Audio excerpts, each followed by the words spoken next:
I didn't like it. So far, my second.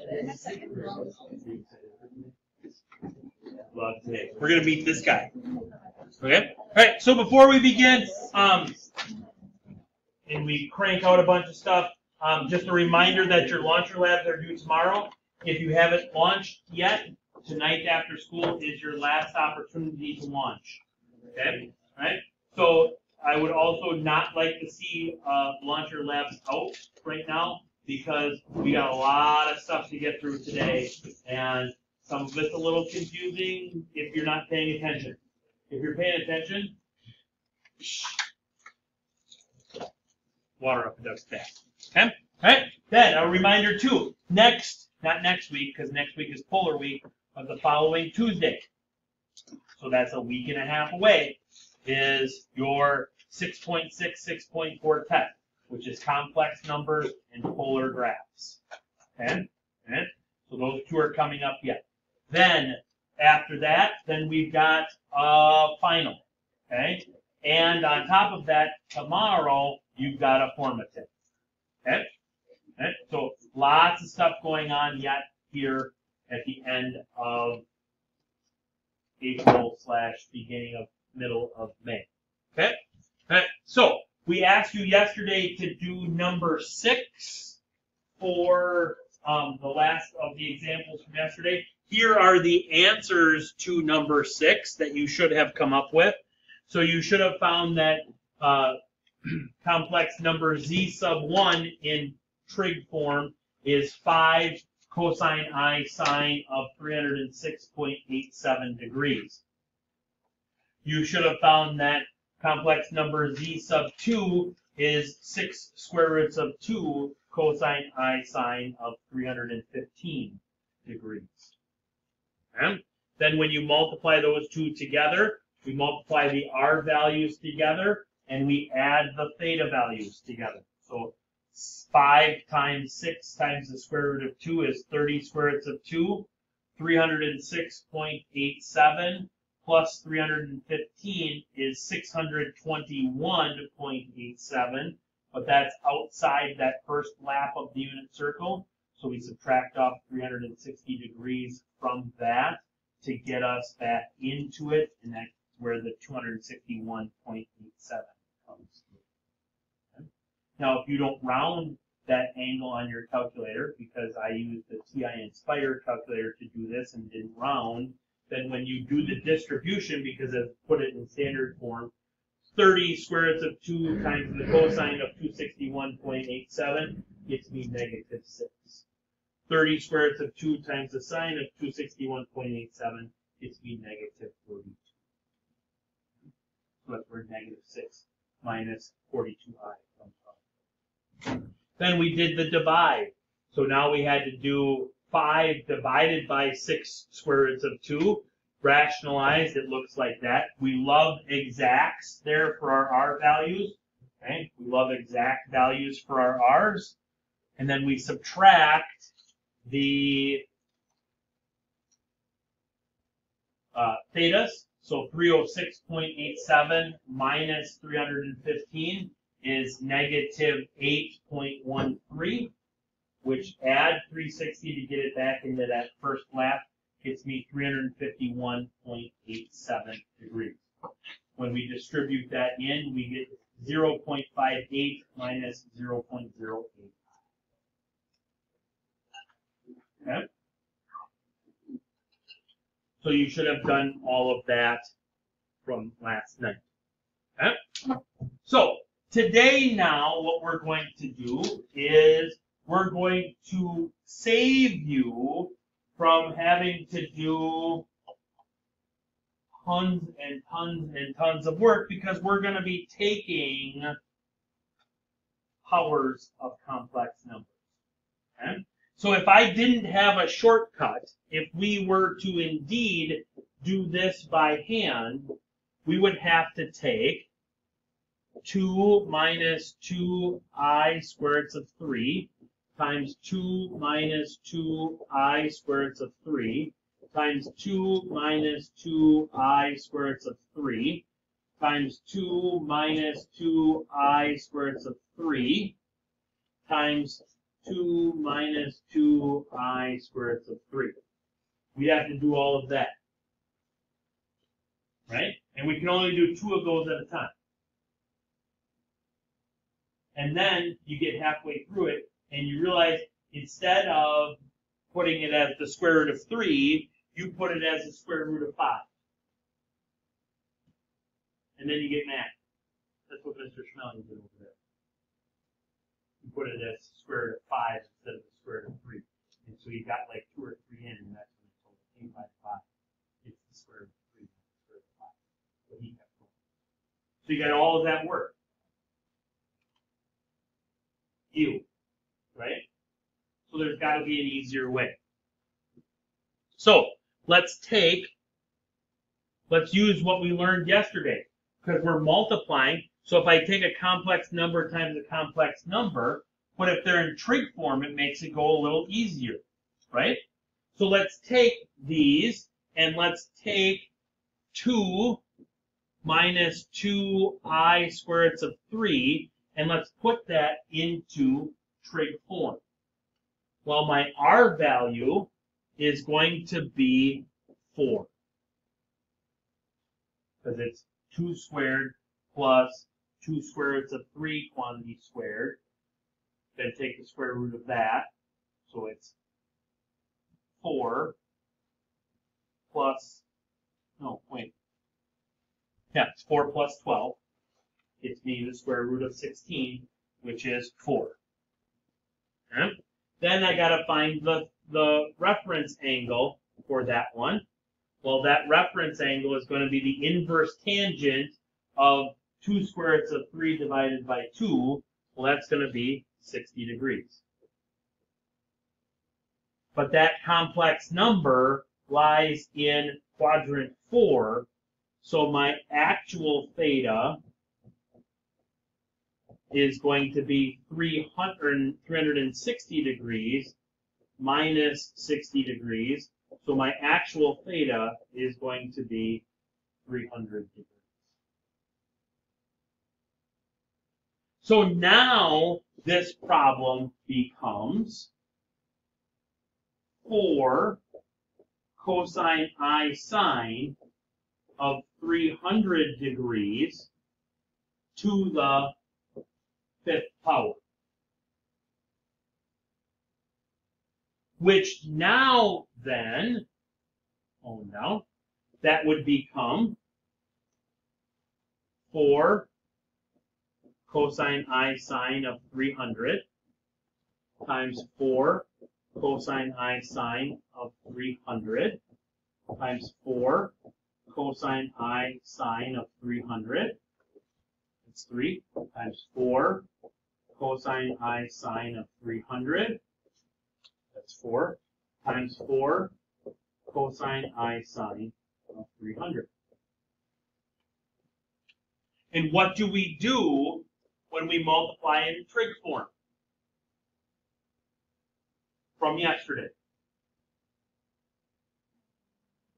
Add the angles, multiply the r's, right? So then this could become 4 times 4 times 4 times 4 times 4 times cosine I sine of 300 plus 300 plus 300 plus 300 plus 300.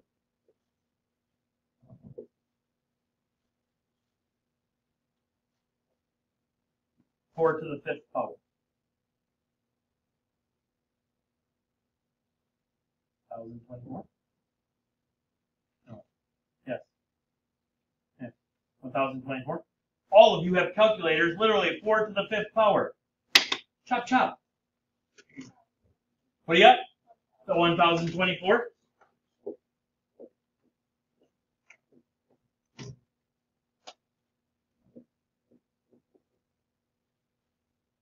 $300 plus 300 plus 300 plus 300 plus 300. 1,500. Do I like 1,500 as a theta? No. Okay, so we got to subtract off 360. Still too big. Got to subtract off 360. Still too big. Got to subtract off 360. Still too big. Got to subtract off 360. 60 degrees.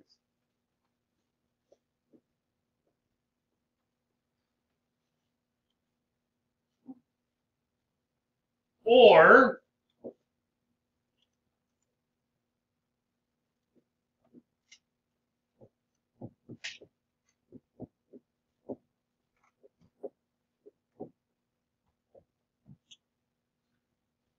that.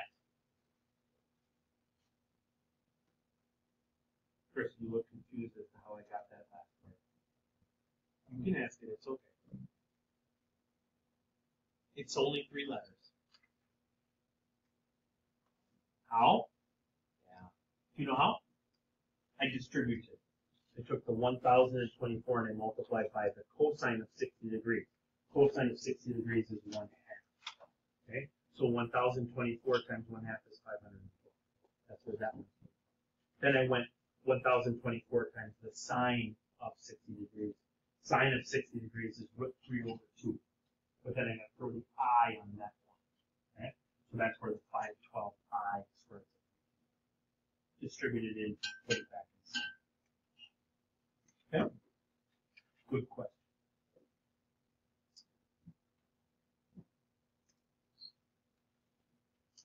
Okay? And that's our answer. Now, that works for all powers. What we just did there. Because of this guy, de Moivre. Okay? De Moivre figured that out, that works for all powers. And so he came up with a theorem. De Moivre's theorem says, hey, one, it gives us a shortcut to finding powers of complex numbers. And what it says here is, what de Moivre says is that we take our R value from our trig form of numbers, and we take that to the power still.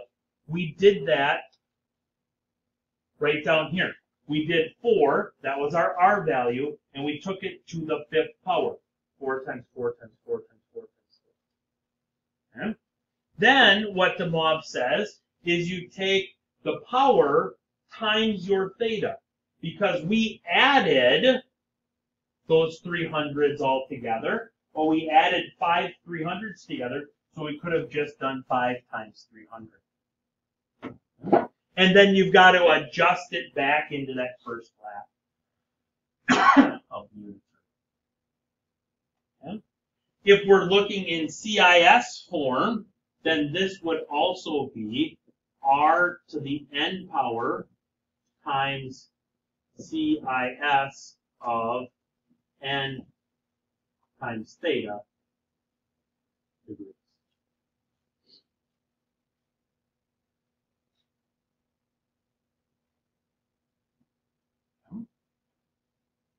So let's put it to work.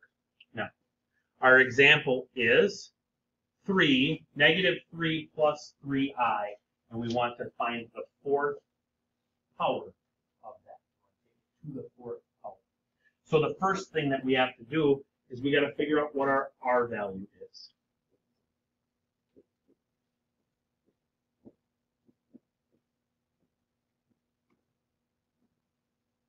-3 squared is 9. 3 squared is 9. 9 plus 9 is 18. The square root of 18 is 3 square root of 2.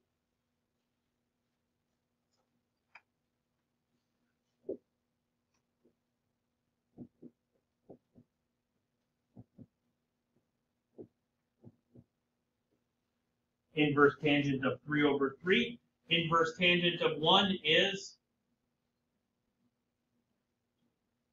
45 degrees. Which quadrant does this complex number lie in? Quadrant 2. So in quadrant number 2, I take my actual theta is 180 degrees minus my reference angle. So my actual theta is 135 degrees. Everybody agree with that? So this has now become 3 square roots of 2 cosine I sine of 135 degrees to the 4th power. DeMauve says we need to take 3 square roots of 2 and take that to the 4th power. Then, excuse me, take 4 times 135 degrees and adjust that. 3 square roots of 2 to the 4th power. 324, because it's 3 times 3 times 3 times 3. 3 times 3 times 3 times 3. Yep, that gives me 81. Square root of 2 times the square root of 2 is 2. So 81 times 2 is 162. Square root of 2 times square root of 2 is 2 again. 162 times 2 is 324.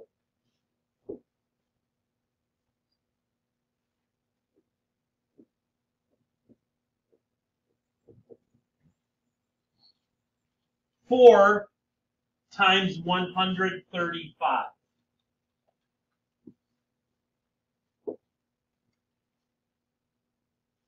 Four times 135. 540. But that is outside my first lap, right? So what do I have to do? Subtract off 360, and that gives me 180 degrees.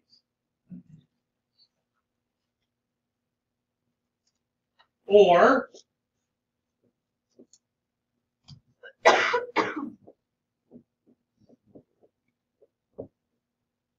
that. To be a complex number, yes. Otherwise, it's just a number. Okay? But if we're asking for the complex number, yes. Because the complex numbers are a plus bi.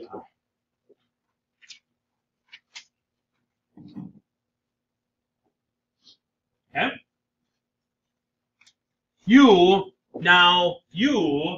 find me the 4th power of this complex number.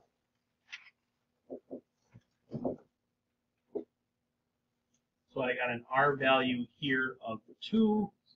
I get a theta value of 60 degrees. So this is really 2 cosine I sine of 60 degrees to the 4th power. So that would then become 2 to the 4th power cosine I sine of 4 times 60.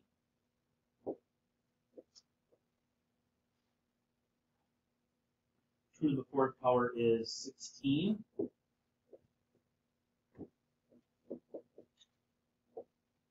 Four times 260 is 240. So that would be that. Or this would be at 240, it would be negative 8 minus 8i square roots of 3. Questions, comments, concerns? Tell me what I did wrong.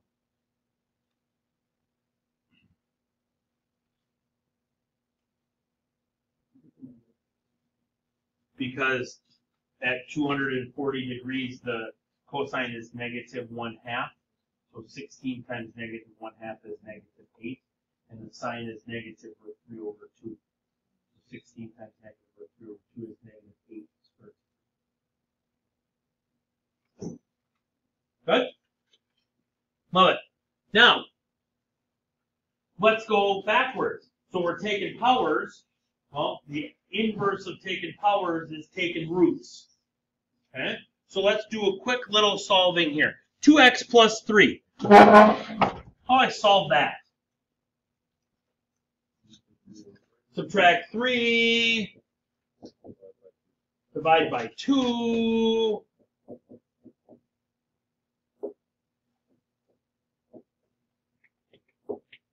gives me x equals negative 3/2. Only one answer for that one, right?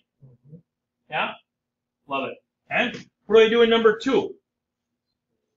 Square root both sides. Okay? What do I get?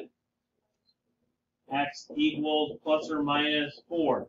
Oh, I got 2 answers for that one. Interesting. Okay? What about this next one down here? Number 3. Can I do to that one? Can I factor it? 2 numbers multiply together to be positive 5, add to be positive 2. Oh, then what? Quadratic formula. So then that's going to be x equals negative 2 plus minus square root of 2 squared is 4 minus 4 times a times c all over 2 times a. So that's going to be negative 2 plus minus 4i all over 2. So I get x here equals negative 1 plus minus 2i. In fact, you look confused. Well, because what's 4 minus 20? Negative 16, right? Square root of negative 16 is 4i.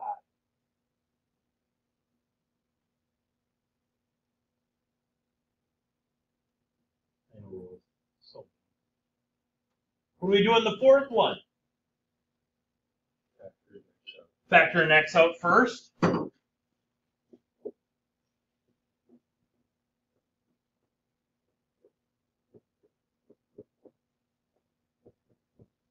Then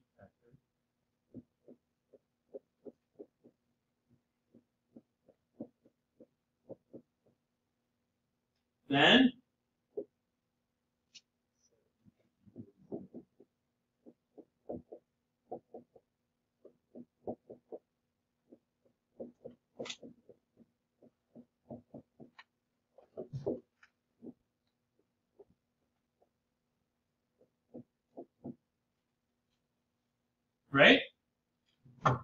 Now, more importantly, have we seen a pattern? How did I know that we needed to get 3 answers for this one? How did I know that we needed to get 2 answers? Negative 1 plus 2i, negative 1 minus 2i. 2 answers for this one. How did I know we needed to get positive 4 and negative 4? 2 answers in that one. How did I know we only needed 1 answer? What do you got? Greatest exponent. Do we remember what the greatest exponent is called? The D word. Not denominator. Downstairs of the fraction. You should know this as the second letter. Last class tried to go with infinity. I said that doesn't start with D. Then they went definity. Anybody remember? Does anybody remember what this is called? What this concept is called? Not quadratic functions, no. Because we only had a cubic function. So this is called the fundamental theorem of algebra. Now I don't know if you know what fundamental means, but it's one of those bedrock ones. It's one that you should know. Now granted, you learned it probably back in algebra 1. You get that. But anybody remember what that's called? The D word? The fundamental theorem of algebra says that the degree of a polynomial is the biggest. It tells us how many roots or how many solutions we should get to that one. Okay? So the degree is the biggest exponent. Right? Okay? So now, let's kick it up a notch. how many answers do I need to get for this one? I need to get 3 answers for this one, right? Okay, I need to get 3 answers. All right, well, what would you do to solve this one? Subtract 8. Okay, I would concur that we would subtract 8 from both sides, and then that would give me x cubed equals negative 8. Then what? Cube root both sides. Yep, I would concur that we would cube root both sides. Okay, and so the left side I get x, right side I get negative 2, not plus or minus because it's not even. It's odd. We only do plus or minus on even roots. Fundamentals. Bedrocks. Okay? Do we all agree that negative 2 cubed is 8? Or excuse me, negative 2 cubed plus 8 is 0. Solution to it, yeah? Okay? What are the other 2 then? Because you guys just told me we need 3. We only found 1. But what are they? But what are they? We need to still have them. What? What do you mean a triple? Can't be. Nope. Nope, can't be. We can only have double root. Those are the bouncers. Roll. Roll. Okay, so we know that negative 2 is an answer. Right? Okay? In the complex world, that would be negative 2 plus 0i. Right? In trig form, that would be 2 CIS of 180 degrees. Right? Do we agree with all of those statements? Yeah? Because negative 2 is straight out to the left. So that's where the 180 degrees comes. And there's no on. Yes? Okay? Alright? So let's go back up here. Let's go back to this step right here. And let's break this out as when I take the third root, what power am I actually taking?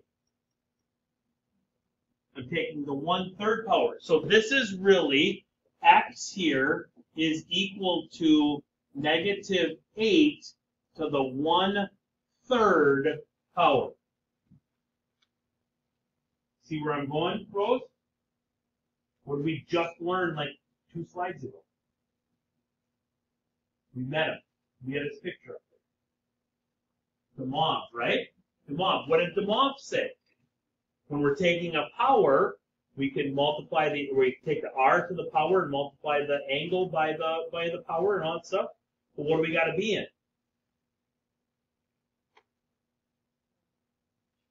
We got to be in trig form, right? Okay. Well, let's take negative 8 and let's put it in trig form. How far away am I from the origin? Be at negative 8. How far away am I? 8. At what angle? Negative 8 is way over here, right? So that's 180.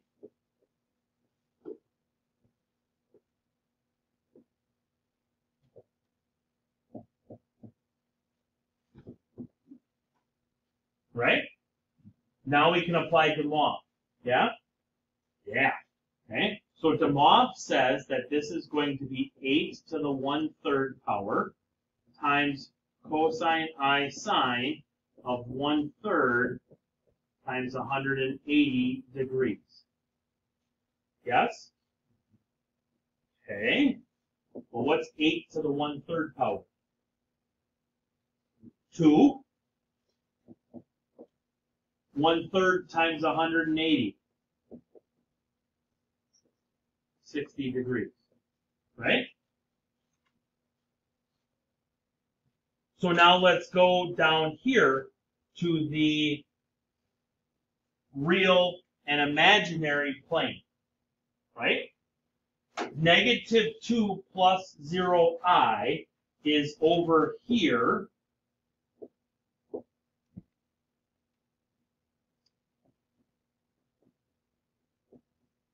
Right? 2 away at an angle of 180 degrees. Agree with that? Where would 2 cosine I sine of 60 degrees be? Which quadrant? Foxy, what do you got? First quadrant, so it'd be kind of like up in here, right? Oops. Back in.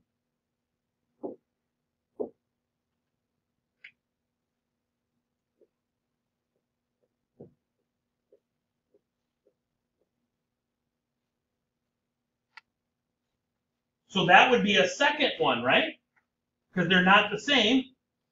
So this one could be the second one.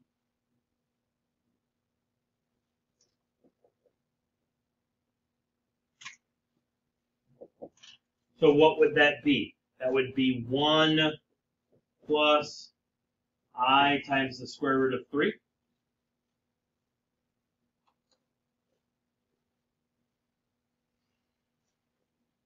So where do you think that third one's going to be? Why quadrant 4?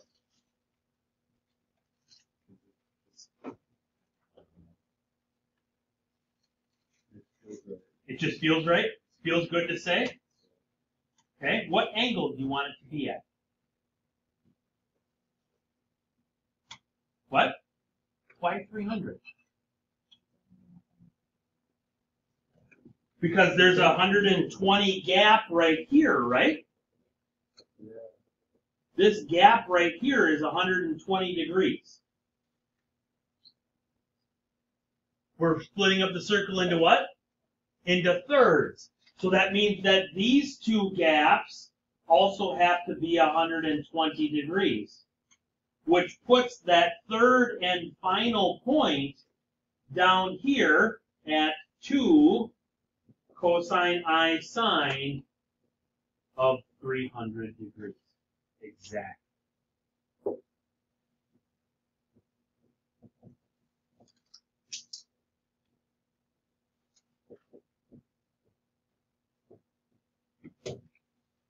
Which is going to be 1 minus, excuse me, yes, 1 minus I squared.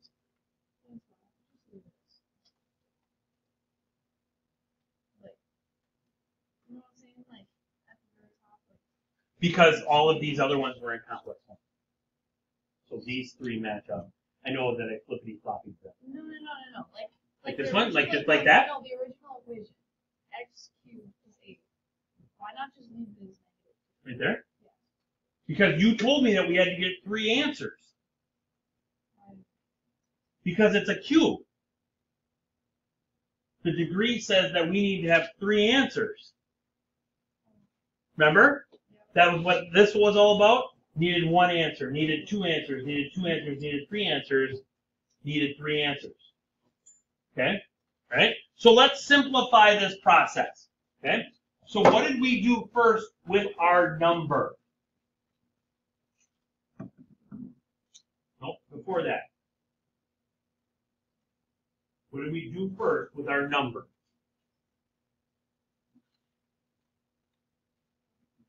We put it in trig form. Okay? So we need to put 27 into trig form.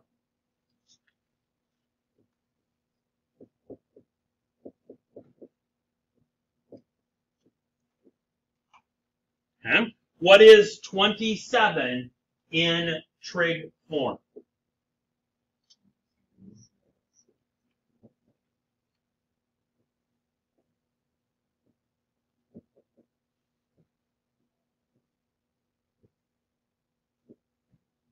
Like that? Agree? Okay. Then what did we do? We got cubed. cube rooted, right? Okay, so we applied the power, or we took the root.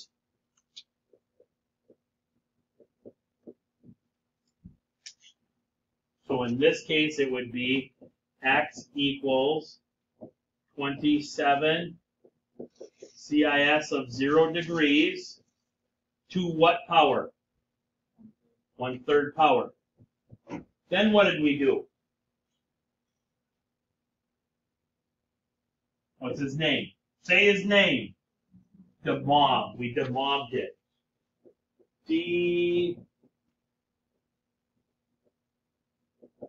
I want to say there's an A in there.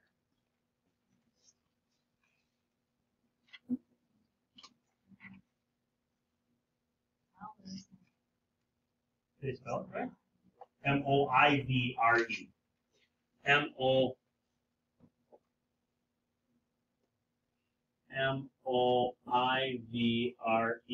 And we demobbed that thing. Okay? Alright? So I'm going to demob this now. Right? So that means it's going to be 27 to the 1/3 power times cosine I sine of 1/3 times 0 degrees. Right? 27 to the 1/3 power. 3.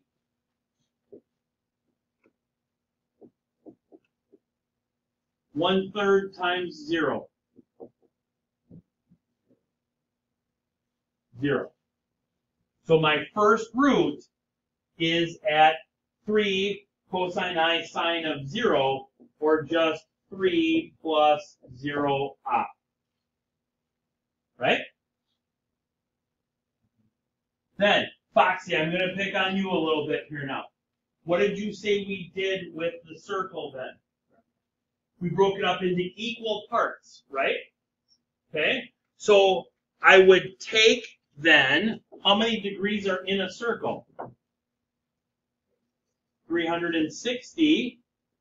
And I would divide that by whatever root I'm taking. So in this case, it's the third root, so I'm going to divide 360 by 3. And I get 120. Yes? So that's the gap, then, that we need to figure out. So my second, come on now, my second root is going to be 3 cosine I sine 0 plus 120 is 120. My third root is going to be 3 cosine I sine 120 plus 120 is 240, right? And then if I add another 120, I should be back to my first one, which I am. Okay? So there are the 3 roots of this form. And we can leave them in trig form because it's easier to do. Okay? All right? Now, this one is not in your notes, but you should have space right next to that problem that you just did or somewhere on that page to do. Please find me the 5 roots of this number. Okay? Find me the 5 roots of that number. Again, trig form, apply the power, which means we demov. 360 divided by the root, add it, gets your other.